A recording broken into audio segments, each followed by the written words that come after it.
శుక్లాంబరధరం విష్ణుం శశివర్ణం చతుర్భుజం ప్రసన్నవదనం ధ్యాయేత్ సర్వవిఘ్నోపశాంతయే. ఓం గం గణపతయే నమః. ఓం శ్రీమాత్రే నమః. ఓం శ్రీ గురుభ్యో నమః. మా ఆది ఆస్థాలను చూస్తున్నటువంటి మీ అందరికీ పేరు పేరున నా హృదయపూర్వక నమస్కారాలు. అలాగే విదేశాల్లో కూడా ఉంటూ నన్ను ఎంతగానో ప్రోత్సహిస్తూ జాతకాలు చెప్పించుకున్నటువంటి మీ అందరికీ కూడా పేరు పేరున నా హృదయపూర్వక నమస్కారాలు. ఇప్పుడు మనం 1 జూన్ 2026 నుండి 30th జూన్ నెల్లాళ్ళు 2026 వరకు కూడా 12 రాశుల వారికి ఎలా ఉండబోతుందో ఇప్పుడు మనం తెలుసుకుందాం. మేషరాశిలో కుజుడు, రవి కుజులు వృషభంలోను, కుజుడు 21st నుంచి వస్తాడండి, 21st జూన్ నుంచి. అంతేకాకుండా బుధ గురు శుక్ర రవులు అంటే రవి బుధ గురు శుక్రులు మిథున రాశిలోకి వస్తున్నాడు. అంటే 15th జూన్ నుంచి కూడా రవి మారిపోతున్నాడు. అంతేకాకుండా కర్కాటకంలో గురుడు 2nd నుంచి యమున నది పుష్కరాలు వస్తున్నాయి కదండి. అంతేకాకుండా చతుర్థ భావం అంటే కర్కాటక రాశిలో చతుర్థ భావం కాదు, బట్ కర్కాటక రాశుల్లో గురుడు, శుక్రుడు, బుధుడు ఏమో 22nd నుంచి వస్తున్నాడు. 8th జూన్ నుంచి గురుడు కూడా మారిపోతున్నాడు. ఇంత ప్లానెటరీ పొజిషన్స్ బాగా మారిపోయాయండి. సింహరాశిలో కేతువు, రాహు కుంభరాశిలో, మీనరాశిలో శనీశ్వరుడు.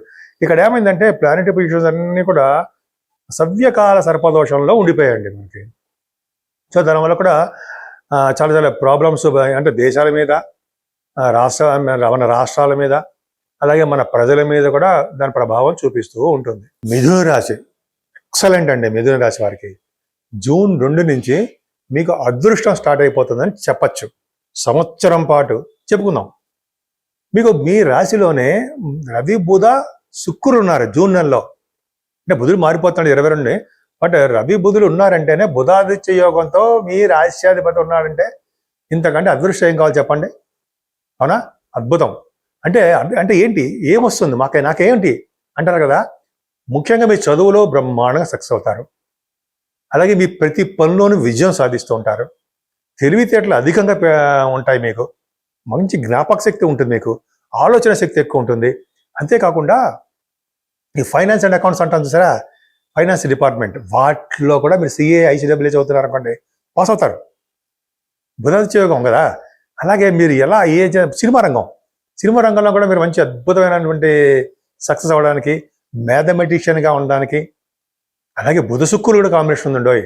12 వాడు ఉన్నాడు అంటే మీరు అత్యంత రాజాకారుడు. బుధుడు శుక్రుడు మీరు రాశిలో ఉన్నాడు కదా, యోగంగానే ఉంటాడు. భూములు కొనుక్కుంటారు, భవనాలు కొనుక్కుంటారు, అపార్ట్మెంట్స్ కొనుక్కుంటారు. భవనాలు అంటే అపార్ట్మెంట్స్.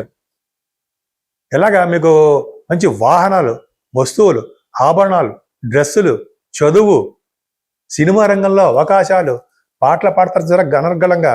వారికి యాంకరింగ్ వృత్తిలో ఉన్న వారికి చెప్పుకుంటే చాలా, అవునా, అంత అద్భుతం.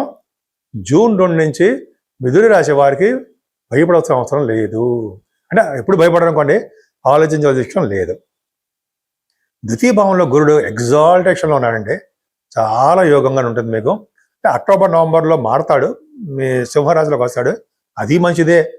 గురు ప్రభావం వల్ల ఈ జూన్లో మనం చెప్పుకుంటున్నాం కాబట్టి ద్వితీయ స్థానంలో గురుడు వల్ల మీకు అదృష్టం మొదలవబోతోంది.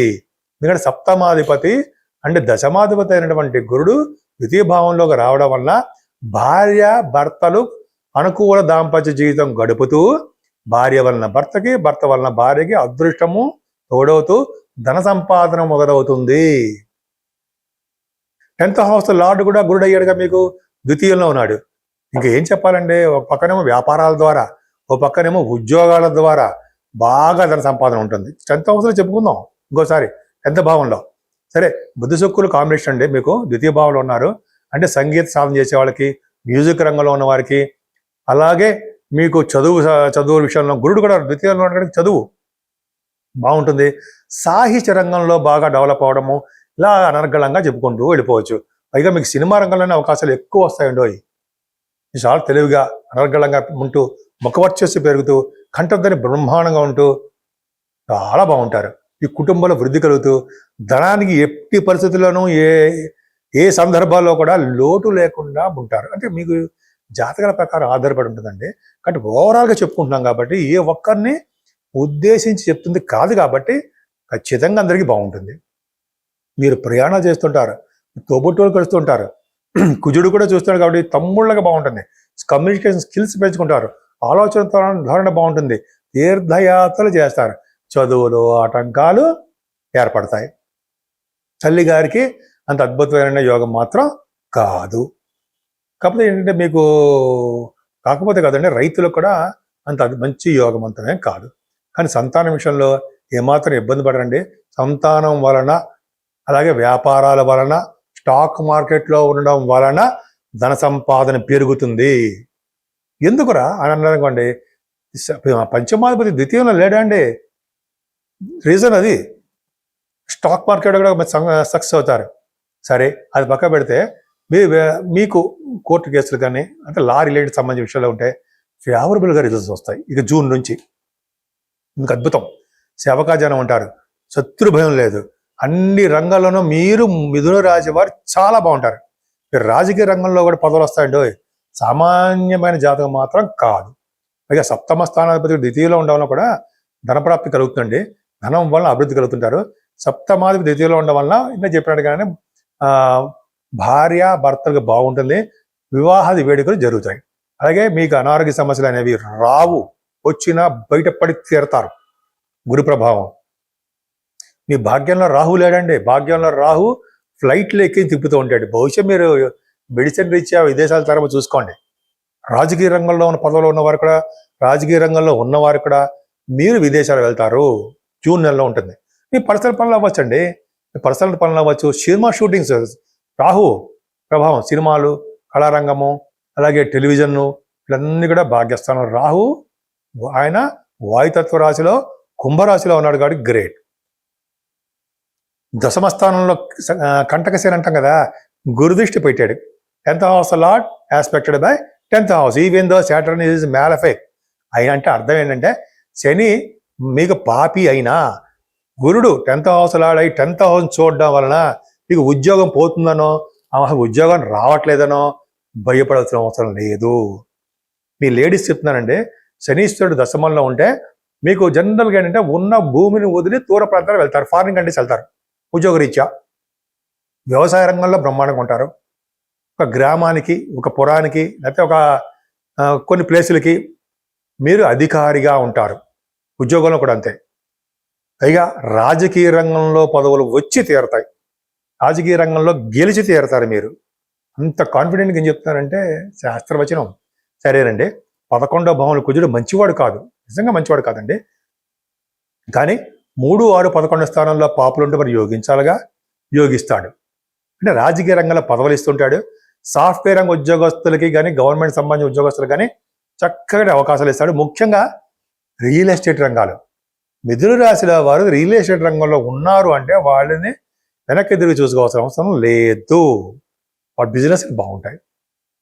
రవి కుజులు కూడా మీకు 12వ భావంలో ఉన్నారు. సో వాళ్ళు కూడా మీకు రవి కుజులు 12వ భావంలో అంత మంచివారు కాదండి.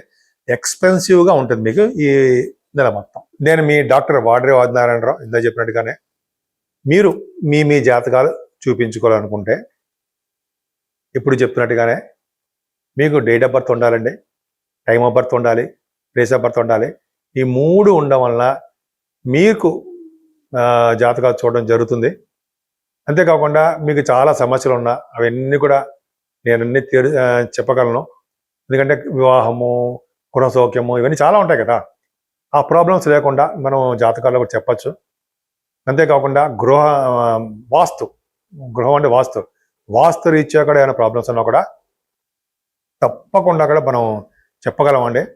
సో మీకు ఏమాత్రము చెప్పించుకోవాలనుకున్నా, అయితే మీరు మీ స్నేహితులకు కానీ, మీ చుట్టాలకు కానీ మీ జాతకాలు చూపించుకోవాలనుకున్నా మా ఆది ఆస్ట్రాలజీకి ఫోన్ చేయండి. మీరు వాట్సాప్లో మెసేజ్లు పెడితే నేనే స్వయంగా మీకు ఫోన్ చేస్తాను. ఎవ్వరు కూడా నా పేరు చెప్పి ఎవరు కూడా ఈ చేయడం అనేది ఎక్కడ లేదు. సరేనండి, ముఖ్యంగా మనం పరిష్కార మార్గాల గురించి చెప్పుకోవాలి. అవునా? ఇక్కడ 12 రాశుల వారికి, మేషరాశి నుంచి మీనరాశి వారి వరకు కూడా పరిష్కార మార్గాలు చెప్పుకోవచ్చు. ముఖ్యంగా ఒకటే ఉంటుంది. ఎందుకంటే జూన్ నెలలో ఒకటే ఉంటుందని ఇంకా చాలా ఉంటాయి అనుకోండి. జూన్ నెలలో గురుడు ఎగ్జాల్టేషన్లోకి వచ్చేస్తున్నాడు. అవునా? 12 రాశుల మీద ప్రభావం ఉండి తీరుతుంది. కొద్దో గొప్ప చెడు ప్రభావం ఉంటుంది, మంచి ప్రభావం ఉంటుంది. చెడు ప్రభావం తక్కువ, మంచి ప్రభావం ఎక్కువే ఉండడానికి అవకాశాలు ఉండి తీరతాయి. ఈ గురుడు కూడా యమునా నది పుష్కర స్థానాలని బాగా చేంజ్ తీరతాడు అందరినీ, చాలా మందిని. ఎందుకు? కర్కాటక రాశిలో గురుడు ఉండడం వలన, మీన రాశాధిపతి అయినటువంటి గురుడు కర్కాటక రాశిలో జలతత్వ రాశిలో ఉండడం వలన గురువు గారిని పీఠాధిపతిని కలిసే యోగము, వాళ్ళ పాద పూజ చేసుకునే అదృష్టము. గురువుగారు మెయిన్ ఇంపార్టెంట్ అండి. ఏ భగవంతుని పూజించినా ముందర ముఖ్యంగా గురువుగారికే పూజించాలి, సాష్టాంగ నమస్కారం చేయాల్సిందే. గురుగారే మనకు మెయిన్. సో గురువుగారులు పీఠాధిపతులు కలుస్తారు. అలాగే గురు ప్రభావం వలన కూడా యమునాది పుష్కరాలు, తీర్థయాత్రలు మీరు చేయబోతున్నారు. సరే, ఇప్పుడు మీరు పూజించవలసిన దేవుడు ఎవరు అంటే గురువుగారులే ఫస్ట్. తర్వాత మేధా సహిత దక్షిణామూర్తి గారు. దక్షిణామూర్తి గారిని పూజించడం వలన సకల విద్యలు, అలాగే మేధస్సు, ఆలోచనలు, గొప్ప గొప్ప ఆలోచనలు, సత్ప్రవర్తన, అవన్నీ కూడా గురు ప్రభావం వల్లనే, దక్షిణామూర్తి గారి వల్లనే కలుగుతాయి. అంతకంటే గొప్పది ఏంటి అంటే వ్యాస భగవానుడిని, స్వామివారిని, వ్యాస భగవాన్ కూడా పూజించాలి. అంతేకాకుండా శివాభిషేకాలు చేసుకున్న వాళ్ళకి దినదిన ప్రవర్ధమానం అవుతూ ఉంటారండి. వాళ్ళకి గ్రహాల వలన వచ్చే దోషాలు ఏమీ ఉండకుండా పరిహారం అయిపోతుంటాయి.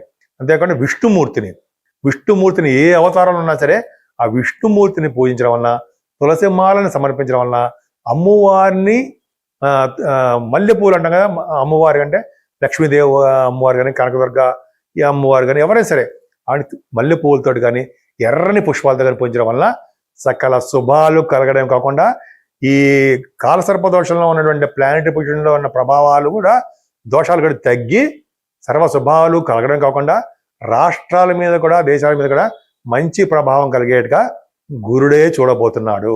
సో ఈ విధంగా మీరు గురువుకు సంబంధించిన పూజలు చేసుకోండి. ఖచ్చితంగా మీకు పరిష్కార మార్గాలు దొరుకుతాయి.